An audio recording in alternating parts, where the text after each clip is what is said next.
Ipinagkaloob nila ang kanilang katapatan sa akin matapos kong makamit ang kalayaan sa pananalapi. Bumigat ang katahimikan sa silid. Nagmamadali si Limeng, naglalagablab ang mga pisngi. Huwag kang mag-isip ng kung ano-ano. Isang beses lang, malinis lang.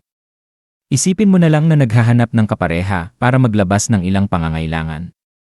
Iwas tingin siyang nagsalita, nahihiya. Hindi ko sasabihin sa ate ko. Ituring mo na lang itong lihim natin. Bakit? Tanong ni Shen Yuan, litong-lito.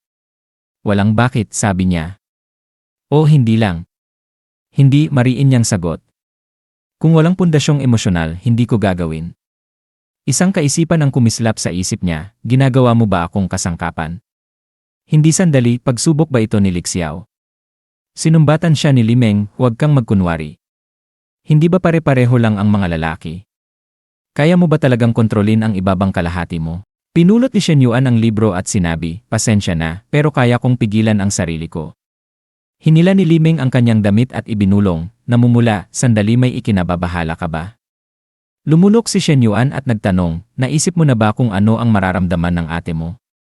Umatras siya at malamig na idinagdag, itigil mo na ang pag-isip. Ako ang lalaking hinding-hindi mo magkakaroon. Natigilan si Limeng, saka inihampas ang unan sa sofa sa galit. Ikaw na bulok na baboy trotter. Nagpapanggap kang matuwid na Ginoo. Ang lalaking hinding-hindi mo magkakaroon? Hoy! Binigyan kita ng pagkakataon pero wala kang tapang.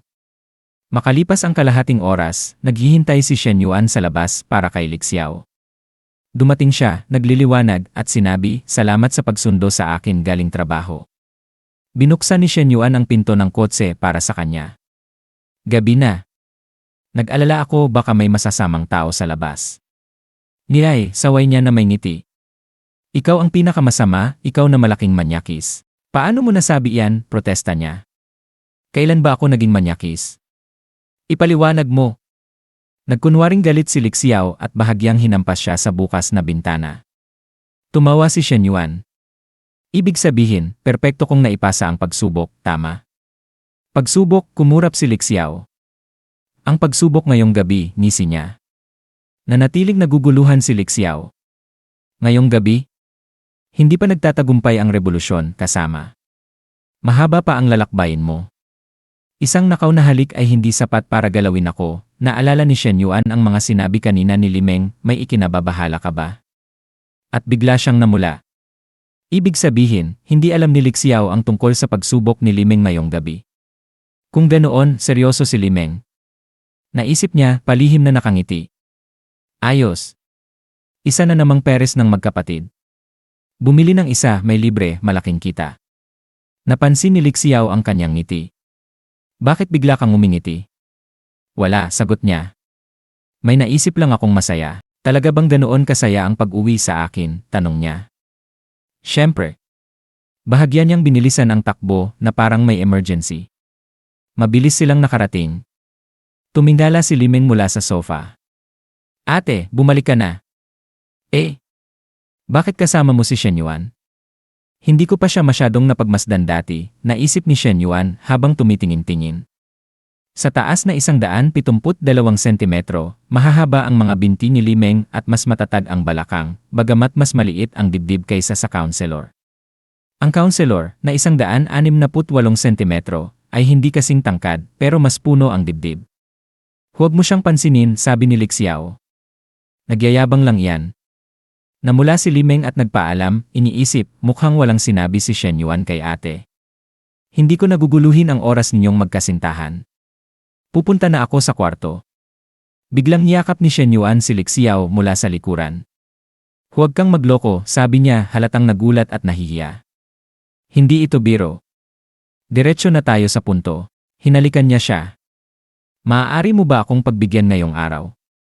Buong araw akong naging abala, pagod na ako, mahinang bulong niya. Siyempre hindi, mahinang sagot niya.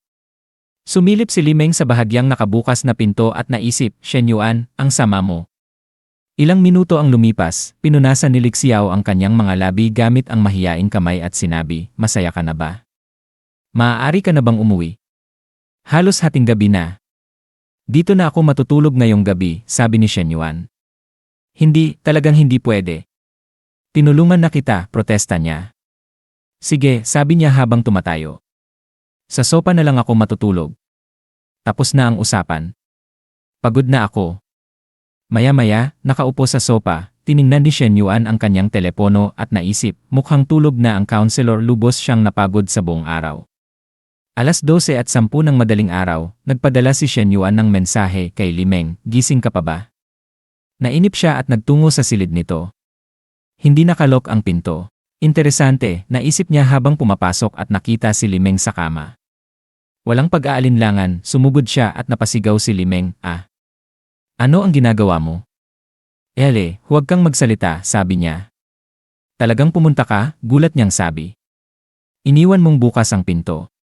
Bakit naman ako hindi pupunta, sagot niya. Nautal si Limeng, ang sinabi ko kanina ay kalokohan lang, isang sandaling kabaliwan. Huwag mo iyong seryosohin. Sineseryoso ko na, sabi niya, ngunit lumambot ang tono habang lumalapit. Sinikap niyang pakalmahin ang paghinga, namumula ang mga pisngi. Tinukso siya ni Shen Yuan, ang ingay mo na, hipag. Wala pa nga akong, tinakpan niya ang bibig niya ng kamay. Shen Yuan. Ano? Tanong niya. Ipasok mo na ang flash drive, ipasok mo na, pabulong niyang sabi. Kung gayon, magmakaawa ka muna, sagot niya. Pakiusap, hininga niya at saka siya napalapit sa kanya. Sa labas, 2 kuting ang naglalaro sa balkonahe habang tahimik na umuugong ang gabi. At dito na nagtatapos ang video natin ngayon. Maraming salamat sa panonood, sobrang na-appreciate ko kayo lahat. Kung nagustuhan nyo ang content, huwag kalimutang i-like at mag-subscribe para hindi nyo ma-miss ang susunod na mga videos. May gusto kayong sabihin o may tanong? Mag-comment lang sa baba, gusto kong marinig ang opinyon nyo. Hanggang sa susunod mga kagoto. Stay awesome, stay curious, at kita-kits sa next video.